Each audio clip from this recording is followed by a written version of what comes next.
আমার একটা লেবু ছিঁড়তে ইচ্ছে করছে, আমি এটা বলতে পারি I feel like tearing a lemon. আজকে কিন্তু আমি খুব চমৎকার একটা জায়গায় বসে আছি, আর এখানে বসে বসে আমি প্ল্যান করছি একটা ভিডিও করার জন্য।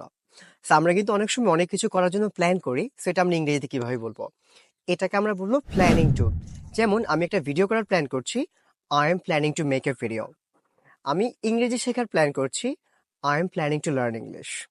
সাবিহা বই কেনার প্ল্যান করছে, Sabiha is planning to buy a book. স্ট্রাকচারটা একদম সিম্পলি মনে রাখবো, প্রথমে একটা সাবজেক্ট ইউজ করব, এরপরে বি ভার্ব ইউজ করে প্ল্যানিং টু দেওয়ার পরে আমরা অবশ্যই ভার্ব ওয়ান ইউজ করব। আমি সাঁতার কাটার প্ল্যান করছি, I am planning to swim. আমি আমেরিকা যাওয়ার প্ল্যান করছি, I am planning to go to America. এখানে বসে বসে আমি অনেক কিছু চিন্তাও কিন্তু করছি। যেমন আমি একটা নতুন ফোন কেনার চিন্তা করছি, আমি আমার ইংরেজিটাকে ডেভেলপ করার চিন্তা করছি। কখনো যদি কোনো কিছু চিন্তা করি, তখন আমরা ইউজ করব থিঙ্ক অফ। যেমন আমি একটা নতুন ফোন কেনার চিন্তা করছি, I think of buying a new phone. আমি আমার ইংরেজি ডেভেলপ করার চিন্তা করছি, I think of developing my English. অথবা আমরা চাইলে এটাও বলতে পারি, I think of learning English. স্ট্রাকচারটা একদম সিম্পলি মনে রাখবো, থিঙ্ক অফ এর পরে যে ভার্বটাই আসবে না কেন, ভার্বের সাথে আমরা একটা আই এন জি যুক্ত করে দিব। এবার আমি যদি বলি, আমি এখানে সাঁতার কাটার চিন্তা করছি, I think of swimming here. আমি আপনার সাথে দেখা করার চিন্তা করছি, I think of meeting you. এবার যদি এরকম হয়, আমি আইএলটিএস পরীক্ষা দেওয়ার চিন্তা করছি, এটার ইংরেজি কি হবে সেটা আমাদেরকে কমেন্ট সেকশনে সবাই লিখে জানাবেন। So going for the next one.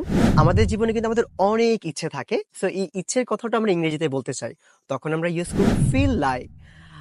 আমার আমেরিকা যেতে ইচ্ছে করছে, I feel like going to America. আমার কক্সবাজারে যেতে ইচ্ছে করছে, I feel like going to Cox's Bazar.